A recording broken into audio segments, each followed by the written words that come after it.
जय हिंद दोस्तों। नई संसद में लोकतंत्र की प्राण प्रतिष्ठा के साथ साथ ही हमारे देश के प्रधानमंत्री माननीय नरेंद्र मोदी जी ने लंबे समय से अटके महिला आरक्षण बिल 2023 को लोकसभा में पेश कर दिया है। आपको बता दें कि महिला आरक्षण बिल 2023 नारी शक्ति वंदन अधिनियम के नाम से पेश किया है।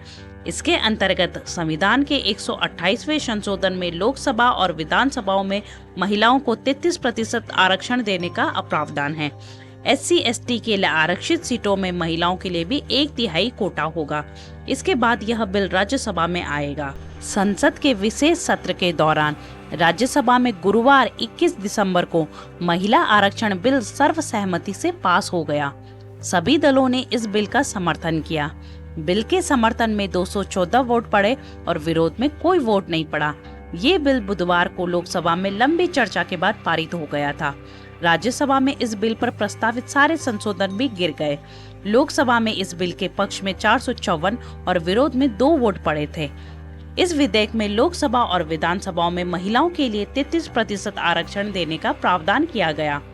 दोस्तों, अब आपके मन में भी बहुत सवाल आ रहे होंगे कि आखिर क्या है नारी शक्ति अधिनियम या महिला आरक्षण बिल, और महिला आरक्षण बिल कब तक लागू किया जाएगा और क्या फायदे होने वाले हैं महिलाओं के लिए इस बिल का।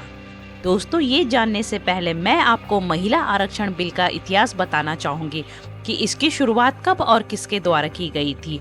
दोस्तों, वीडियो को आगे बढ़ाने से पहले चैनल को सब्सक्राइब कर दो और बेल आइकन जरूर प्रेस करना, तभी तो आपको मेरी आने वाली वीडियो की नोटिफिकेशन मिलेगी।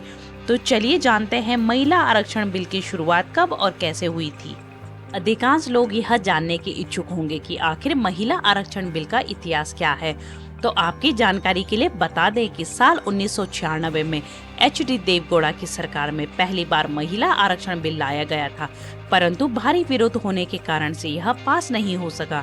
जिसके बाद इस बिल को कई बार संसद में प्रस्तुत किया गया, लेकिन हर बार सरकार महिला आरक्षण बिल पास करवाने में असफल रही। इसके बाद साल 1998 और 1999 में अटल बिहारी वाजपेयी द्वारा महिला आरक्षण बिल को संसद में पेश किया गया, लेकिन सत्ता पक्ष और विपक्ष के बीच प्रचंड बहस तो हुई ही, लेकिन साथ ही साथ एक सांसद ने कानून मंत्री के हाथ से बिल छीनकर उसकी कॉपियां सदन में फाड़कर उड़ा दी थी। वर्ष 2008 में UPA सरकार ने इस बिल को संसद में पेश किया गया, लेकिन राज्यसभा में तो सरकार ने इस बिल को पास करवा लिया था, लेकिन लोकसभा में UPA सरकार के गठबंधन में जो भी पार्टी थी उन्होंने इस बिल का विरोध किया, जिसके कारण इस बिल को कानूनी रूप से देश में लागू नहीं किया जा सका। यही कारण था कि महिला आरक्षण बिल 27 सालों से अधर में लटका रहा था।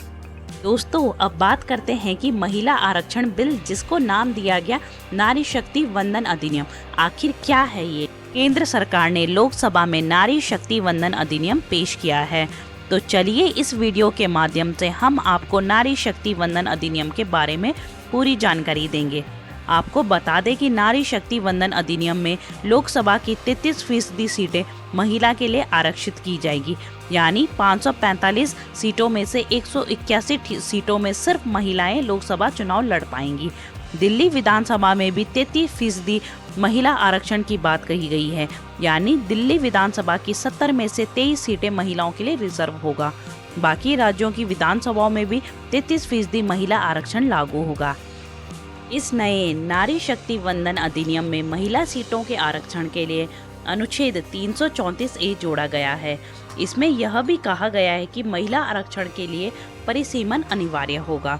कानून मंत्री अर्जुन राम मेघवाल ने बिल पेश करते हुए कहा, इससे लोकसभा में महिलाओं की संख्या 82 से 181 हो जाएगी। महिला आरक्षण बिल संविधान संशोधन 128 के अंतर्गत लोकसभा में कानून मंत्री अर्जुन मेघवाल के द्वारा प्रस्तुत किया गया है। महिलाओं को 33% आरक्षण देने वाला वुमेन्स रिजर्वेशन बिल जब भी लागू होगा तब से 15 साल तक रहेगा, जिसे संसद बढ़ा सकती है।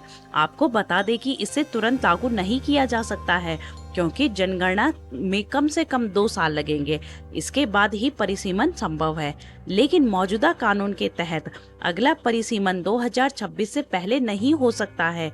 ऐसे में 2027 में 8 राज्यों के चुनाव व 2029 के आम चुनाव से ही यह लागू हो पाएगा। अब हम आपको नारी शक्ति वंदन अधिनियम एवं महिला आरक्षण बिल के फायदे बताएंगे, जिनके बारे में अधिकांश लोग नहीं जानते हैं। महिला आरक्षण बिल के द्वारा देश में नारी सशक्तिकरण को और अधिक बढ़ावा मिलेगा। नारी शक्ति वंदन अधिनियम 2023 के द्वारा देश की राजनीति में महिलाओं की सक्रिय भूमिका को काफी हद तक मजबूत व सशक्त किया जाएगा। महिला आरक्षण अधिनियम से हर महिला को आगे बढ़ने का अवसर मिलेगा। वहीं नारी शक्ति वंदन अधिनियम का सबसे बड़ा फायदा यह है कि लोकसभा में महिला सांसदों की संख्या 181 हो जाएगी, जो कि अभी तक 81 है। इस महिला आरक्षण बिल के लागू होने से लेकर 15 वर्ष तक महिलाओं को 33% आरक्षण दिया जाएगा।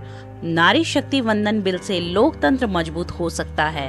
अगर आप भी सोच रहे हैं कि महिला आरक्षण बिल से क्या बदलाव होंगे, तो चलिए जानते हैं। महिलाओं के लिए 33% सीटें लोकसभा, दिल्ली विधानसभा और भारत के दूसरे विधानसभा में आरक्षित किए जाएगा। भारत के सभी राज्यों के विधानसभा में कानून लागू होगा। महिला आरक्षण बिल के अंतर्गत अनुसूचित जाति और अनुसूचित जनजाति के लिए आवंटित सीटों में महिलाओं के लिए 33% सीटें आरक्षित की जाएंगी। महिला आरक्षण बिल का प्रभाव 15 साल तक रहेगा। इसमें सीटों का आवंटन रोटेशन प्रणाली के अंतर्गत किया जाएगा। भारत की राजनीति में महिलाओं की सक्रियता और भी ज्यादा बढ़ेगी, जिसके परिणाम स्वरूप लोकसभा में महिला सांसदों की संख्या 82 से बढ़कर 181 हो जाएगी। दोस्तों, भारतीय राजनीति के लिए यह एक ऐतिहासिक फैसला है और भारतीय महिलाओं के लिए यह एक गर्व का पल है। तो सभी देश की महिलाओं को मेरी ओर से ढेर सारी बधाइयाँ और शुभकामनाएं हैं। दोस्तों, इस वीडियो को यहीं समाप्त करते हैं। मिलते हैं आपको एक नई वीडियो के साथ। मेरे चैनल से जुड़े रहने के लिए चैनल को सब्सक्राइब कर दो और बेल आइकन दबाना मत भूलना। जय हिंद।